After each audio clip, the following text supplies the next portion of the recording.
All right, Gators, what an exciting day this is. I didn't see this coming, didn't expect this to happen. If anything, I thought it might be Kermani. Hugh was on social media last night on Twitter talking about big news coming. Makes sense that it was that late because it was a West Coast kid and Rashada. We get our quarterback of the future. I know a lot of us, let's not act like we didn't bash the kid. We did. So props to Billy for sticking through it. They don't take L's. They keep fighting. One of the things I will say about it, I'm not going to sit here and act like we didn't talk about the kid's intangibles. Um, where he was at the moment, being a borderline 5-star, he did drop in the rankings some. Still a huge, massive pickup, big upside. Probably going to need a red shirt, but Stokes is still in the fold. We got two decent quarterbacks coming in to compete with each other, so that's going to build depth at the position. Really like that where we're going at the quarterback position there. Stokes, they got eyes on him early in the week. They said he looked good. He's not afraid to throw it in tight windows, runs the RPOs really well. He's actually racked up a lot of rushing yards this year. So I still like Stokes. Definitely not as high on him as I was over the summer. He's had a rough season, but he's on a really bad team. I think he's better than what the team has shown and what the record is for Nice. Doesn't have his weapon that he had last year, receiver. So still really, still high on the kid, just not as high as I was. Rashada is actually the opposite. I'm a lot more higher on him now than I was where he was at the Elite 11. He had a rough go of it out there, but the intangibles and the athleticism is still there. He's actually put up almost 300, 250 yards rushing this year, 3 rushing touchdowns, over 2,000 yards passing, 25 touchdowns, only 8 interceptions. 64% completion percentage, and that was the big knock on him. He was less than 60. He was at like 50 something percent completion percentage last year. So his high school stats are way up this year, much improved. And you usually make a jump in college with completion percentage. So look for him to be in that upper 68% range, which is all you need. That's plenty good enough and competent enough at the college level.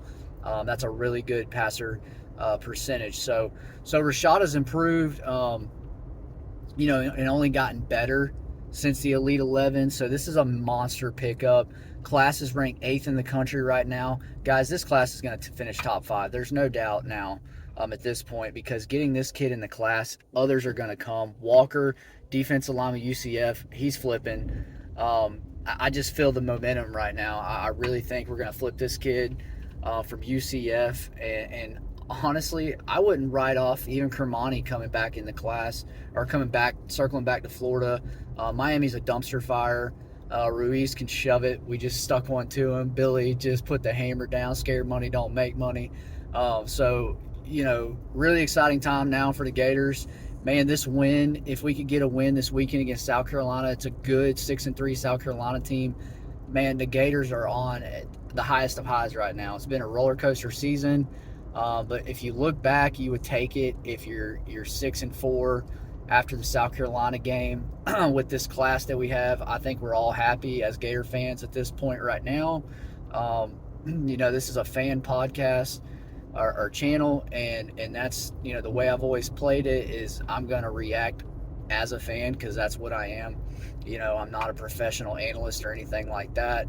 So people can get on here and talk trash, but Miami fans do the same thing. FSU fans do the same thing. One minute they hate their team and they're down. Next minute they're hyped up. It's just part of football. It's part of recruiting. It's part of being a fan. It's what makes being a fan fun. So things are fun right now. Things have been bad at times, and right now this is the fun times. Let's just enjoy this W, especially sticking one to Miami.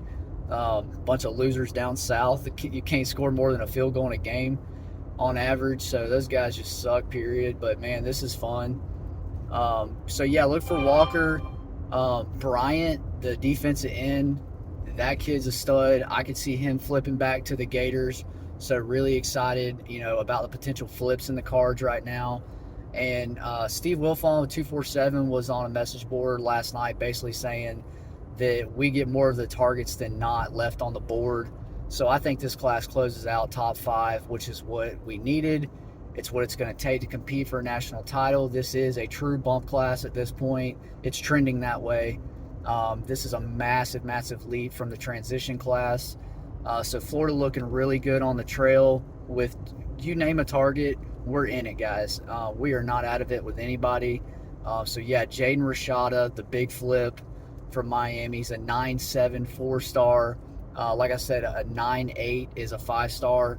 So still has the potential to jump back into that 5-star range back by the end of the cycle. He's a top 20 prospect on 247. He's a top 50 prospect nationally. The kid's just an elite talent, 6'4", 185 pounds, but they said he could add easily 20 pounds of muscle once he gets in a strength and conditioning program in college. But that's all I got for today, guys. Like I said, I'm trying to work, so I just want to make a short video and give y'all the update and kind of talk about the news. Go Gators.